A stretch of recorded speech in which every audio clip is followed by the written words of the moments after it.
Back to my channel. இன்னைக்கு நான் அதாவது பன்னீரை வச்சு பன்னீர் பாயாசம் செய்ய போறோம். ரொம்ப சூப்பர் டேஸ்ட்ல ரொம்ப அருமையா இருக்கும். அத வந்து இன்னைக்கு நாம எப்படி செய்யலாம்ன்றத பார்க்கலாம். இப்போ அடுப்பை ஸ்டார்ட் பண்ணிட்டு இது மாதிரி ஒரு பாத்திரம் எடுத்துக்கலாம். இப்போ நம்ம காய்ச்சி எடுத்து வச்சிருக்கிற 1/4 லிட்டர் பாலை இதல சேர்த்தறலாம். நம்ம தண்ணி சேர்க்காத பால் தான் ஆல்ரெடி காய்ச்சி வச்சதனால சும்மா ஒரு கொதி வந்தா போதும். இந்த ஸ்டேஜ்ல நான் வந்து பாசுமதி ரைஸ் எடுத்துர்க்கேன் ஒரு கைப்பிடி அளவுக்கு. அத வந்து நல்லா மிக்ஸில பொடி பண்ணிட்டு இது மாதிரி ஒரு 1/2 மணி நேரம் நல்லா வாஷ் பண்ணிட்டு ஊற வச்சு எடுத்து வச்சிருக்கேன். அத அந்த தண்ணியோட அப்படியே இதல சேர்த்தறலாம். இப்போ அந்த உடைச்ச அரிசியை இதல சேர்த்ததுக்கு அப்புறம் நல்லா கை விடாத மிக்ஸ் பண்ணிட்டே இருக்கணும். ஏன்னா உங்களுக்கு அடி பிடிக்கிறதுக்கு சான்ஸ் இருக்கு. அரிசியை நல்லா ஊற வச்சு சேர்த்ததனால சீக்கிரமே வெந்துடும். இதில் வந்து பாசுமதி ரைஸ் எதுக்கு சேர்த்து செய்கிறோன்னா நல்ல ஒரு பைண்டிங்காக சேர்க்குறோம். நல்ல பாயசம் வந்து நம்ம சாப்பிடும்போது நல்ல ஒரு குழைவு தன்மையை கொடுக்கும். அதுக்காக தான் இது நம்ம சேர்க்குறோம். டேஸ்ட்டுக்கும் ரொம்ப அருமையாக இருக்கும். நல்லா குழைவாக வேகணும்.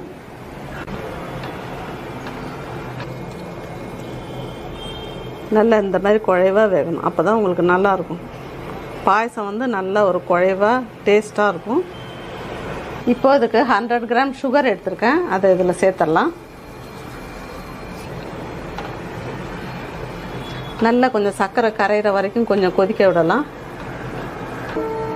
இப்போ கண்டென்ஸ் மில்க்கு 3 டீஸ்பூன் எடுத்துருக்கேன். அதையும் இதில் சேர்த்துடலாம். இதெல்லாம் சேர்த்து செஞ்சோம்னா ரொம்ப ரிச்சாக இருக்கும் டேஸ்ட்டு. நான் அது மாதிரி குங்குமப்பூவை நல்லா வெதுவெதுப்பான பாலில் 1 மணி நேரத்துக்கு முன்னாடியே நல்லா ஊற வச்சு எடுத்துருக்கேன். அது மாதிரி எடுத்திங்கன்னா தான் நல்ல இந்த மாதிரி கலர் கொடுக்கும். ஃப்ளேவர் நல்லா இந்த பால்லையும் இறங்கும். இப்போ இதை இதில் சேர்த்துடலாம். இதை நல்லா மிக்ஸ் பண்ணிடலாம். இப்போ 3 டீஸ்பூன் அளவுக்கு பாதாம் மிக்ஸ் பவுடர் எடுத்துருக்கேன். நல்லா மிக்ஸ் பண்ணிடலாம் ஈவனாக. இப்போ பாதாம் மிக்ஸை சேர்த்துட்டு நல்லா மிக்ஸ் பண்ணிட்டோம். அதோட குங்குமப்பூவும் சேர்த்துருக்கோம். எல்லாத்தையும் நல்லா மிக்ஸ் பண்ணியாச்சு. இப்போ ஃபைனலாக ஏலக்காய் தூள் 1 டீஸ்பூன் அளவுக்கு எடுத்துருக்கேன் பொடி பண்ணி. அதையும் இதில் சேர்த்துக்கலாம். இப்போ 200 கிராம் பன்னீர் எடுத்துருக்கேன். அதை நல்லா இது மாதிரி கிரேட் பண்ணி எடுத்துக்கலாம். இப்போ நம்ம கிரேட் பண்ணி வச்சுருக்கிற பன்னீரை இதில் சேர்த்துடலாம். பன்னீர் வந்து நம்ம ஃபைனலாக தான் சேர்க்கணும்.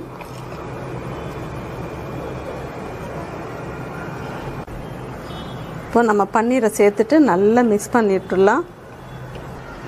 நம்ம பன்னீர் சேர்த்துட்டு ரொம்ப நேரம் கொதிக்க வைக்க வேண்டியதில்லை. ஒரு 2லேருந்து ஒரு 3 நிமிஷம் வரைக்கும் கொதிச்சா போதும்.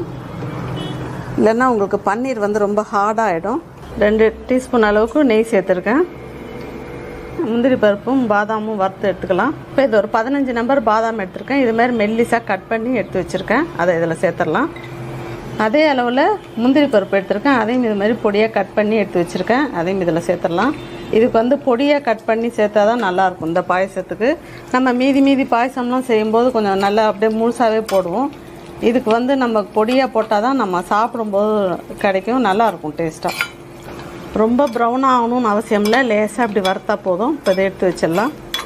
இப்போ நம்ம பன்னீர் சேர்த்து ஒரு 3 நிமிஷம் நல்லா கொதிக்க வச்சுட்டோம். ஃபைனலாக முந்திரி பருப்பும் பாதாமும் வறுத்து வச்சுருக்கிறத இதில் சேர்த்துடலாம். முந்திரி பாதாம் சேர்த்துட்டு நல்லா ஒரு மிக்ஸ் பண்ணிடலாம். பன்னீர் பாயசம் ரெடி பண்ணிட்டோம். இதை அப்படியே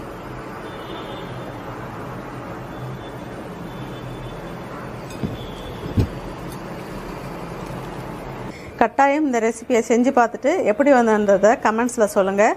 உங்களுக்கு இந்த ரெசிபி பிடிச்சிருக்குன்னு நினைக்கிறேன். பிடிச்சிருந்ததுன்னா லைக் பண்ணுங்கள், ஷேர் பண்ணுங்கள், சேனலை மறக்காமல் சப்ஸ்கிரைப் பண்ணுங்கள். தேங்க்யூ.